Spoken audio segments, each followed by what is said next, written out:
Limitless. لو انت شفت الفيلم اكيد اتمنيت لو الحباية ال NZT تكون حقيقية، حباية تقدر تديك التركيز العالي، التحفيز، وكمان تطلق العنان لكل مهاراتك، طريقة تقدر بيها تكون شخص مفيش حاجة توقفه، وكمان يقدر يحقق أحلامه.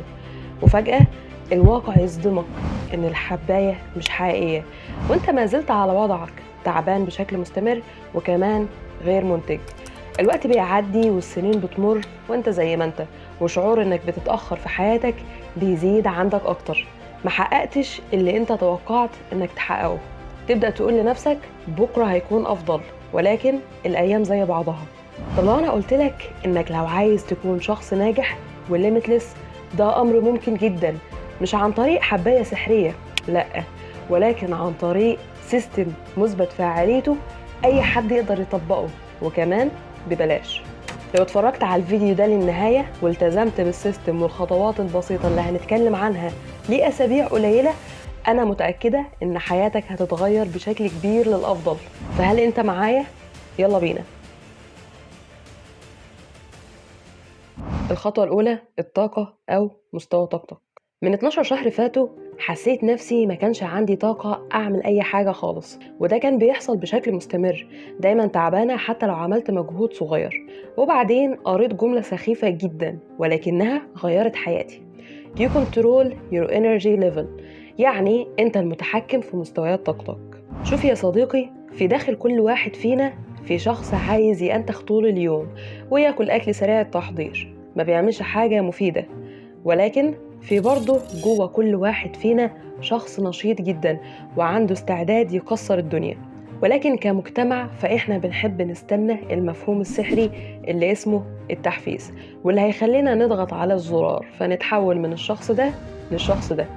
ولكن التحفيز حاجة مؤقتة، واللي تقدر تعتمد عليه أكتر هو طاقتك. تخيل للحظة معايا إن أنت شغال ببطارية، وكل ما الشحن بتاعك بيقل كل ما نشاطك وتركيزك وإنتاجيتك بيقلوا. فلو كان 100% هو أقصى درجات النشاط، و0% هو إنك خلاص رايح تنام. فقد إيه مستوى طاقتك دلوقتي؟ عرفني في الكومنتات يا صديقي. معلش يا صديقي، تماشى معايا دلوقتي، قوم، اقف وهز جسمك لمدة 10 ثواني، وبعدين سقف. بجد والله هستناك، يلا. لو فعلا عملت كده هتحس ان مستوى طاقتك زاد. الفكرة انك ما تتقبلش وما تتعايش مع مستويات الطاقة القليلة والإحساس اللي بيجي معاها. انت تقدر تزود مستويات طاقتك وتغير حالتك الذهنية في أي وقت. معظمنا لما يحس الإحساس ده بيسيب نفسه ليه ويكتئب ويقفل على نفسه من غير ما يجرب حتى إنه يغير الإحساس ده. كلنا عندنا معرفة بحاجات كويسة زي الرياضة والأكل الصحي، إن دول بيزودوا مستوى طاقتنا وإنتاجيتنا. لو حد عرف يحط الحاجات دي في حباية، غالبا هتكون هي الحباية اللي كانت في فيلم ليميتلس. ولكن طبعا في بعض الظروف من الصعب إنك تكون فيها نشيط وتاكل بشكل كويس لما تكون طاقتك قليلة. دي بعض الطرق السهلة اللي تقدر بيها تزود طاقتك بسرعة. 1. اسمع أغنية أنت بتحبها وبتحب ترقص عليها. 2. تخيل إنك اللي دخلت الجون اللي كسب فريقك كاس العالم، واحتفل كأنك فعلا عملت كده. 3. اتمرن لمدة 60 ثانية، ممكن تكون أي تمرينة تحرك فيها جسمك وتعلي من ضربات قلبك. أنا شخصيا بنط الحبل من غير حبل. 4. اعمل لنفسك مشروب صحي، هات الخلاط واضرب شوية خضار مع بعض واشربه كمشروب طاقة صحي من غير كل السكر اللي موجود في الجاهز. وطبعا يا صديقي، انت كمان لو عندك طرق بتزود بيها طاقتك شاركنا بيها في التعليقات. النقطة الأهم إنك تكتب قائمة من 5 حاجات انت تقدر تعملهم تزود بيهم طاقتك لما تحتاج للزيادة. ده معناه انك لما تحس ان طاقتك قليلة خلال اليوم تقوم تعمل حاجة من الليست بتاعتك فتعلي طاقتك، وبعدها انتاجيتك هتعلى. ولما تنتظم بعمل الحاجات دي انت اوتوماتيك بتخلق لنفسك مستوى طاقة جديد واللي اعلى بكتير من القليل، وكمان بيساعدك على الانتاجية، واللي معناه انك مش عايز تقعد طول اليوم مأنتخ من غير ما تعمل حاجة مفيدة، ولكن انت فاتح الزرار ومستعد انك تكسر الدنيا.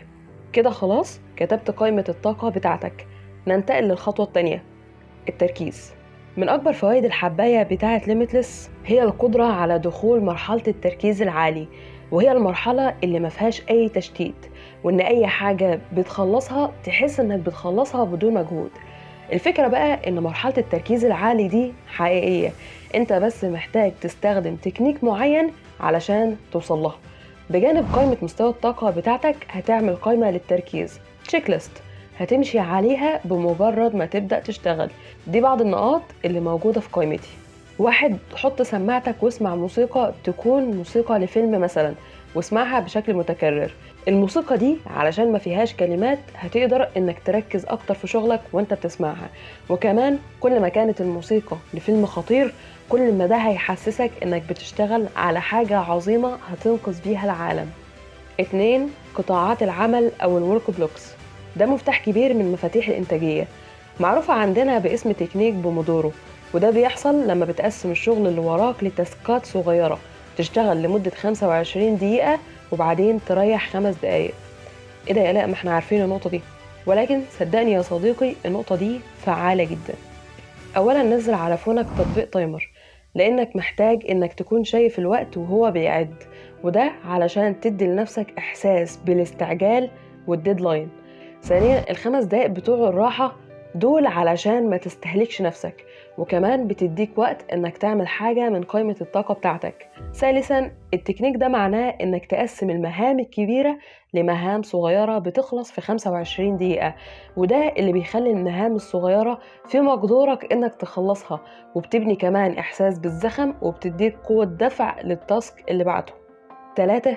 اقتل مصاصين الوقت. كلنا عندنا حاجات بتسحب وقتنا وطاقتنا وبتخرجك تماما من مرحلة التركيز العالي. الباحثين لقوا ان في حاجة اسمها بقايا الاهتمام، ده معناه انك حتى لما بتمسك تليفونك تشوف الاشعارات لمدة دقيقة بس، لما بترجع تاني تخلص شغلك شوية من اهتمامك بيبقى لسه في الاشعارات دي، وده بدوره بيسحب منك طاقتك وانتاجيتك. الحل تقيل ولكنه ضروري.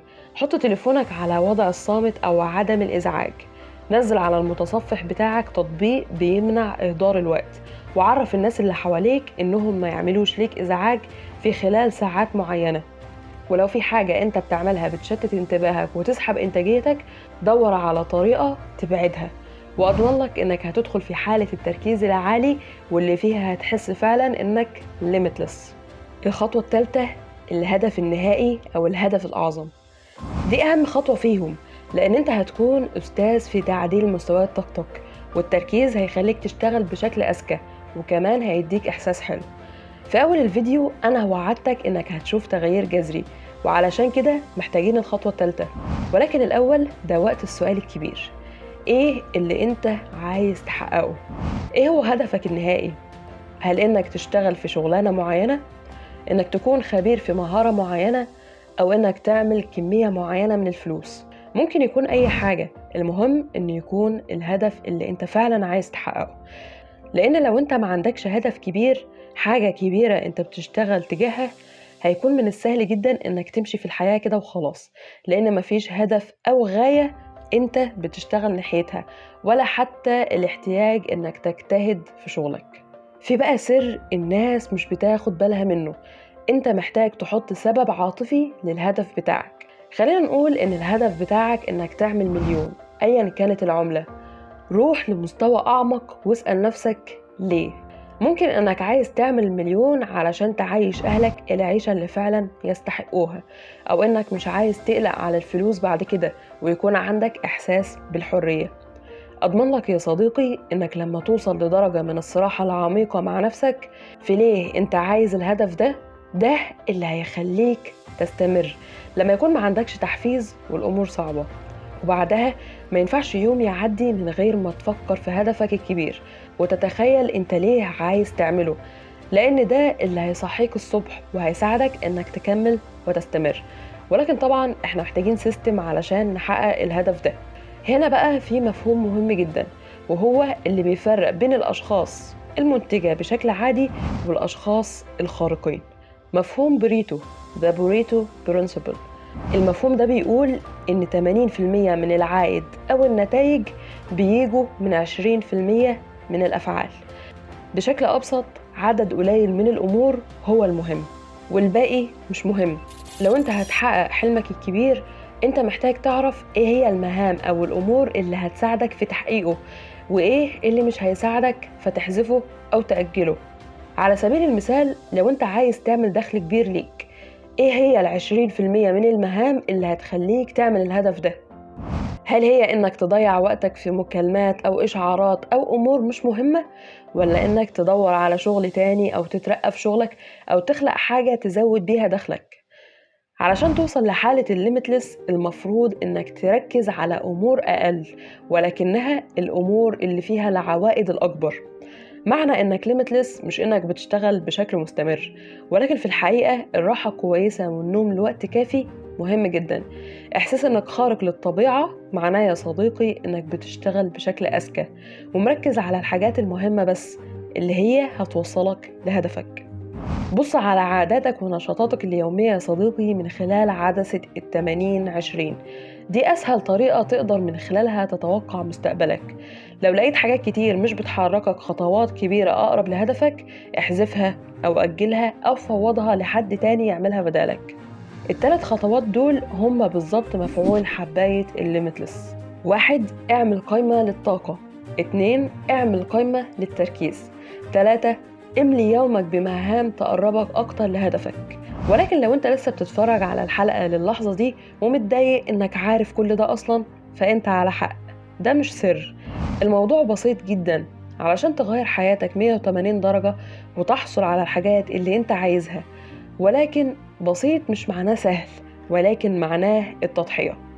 في فيلم ليميتلس، إيدي بقى غني وذو نفوذ ومؤثر وناجح، ولكنه في المقابل ضحى بحياته القديمة من الأنتخة وتضييع الوقت. فالسؤال المهم فعلا، هل أنت عندك استعداد إنك تعمل التضحيات قصيرة المدى دي لهدفك الكبير؟ لو أنت مش مستعد، عادي، مش نهاية العالم. مش كل الناس محتاجة إنها تعيش حياة ذو إنتاجية خارقة علشان يكونوا سعداء. ولكن لو عندك أحلام كبيرة، ده اللي هتعمله دلوقتي.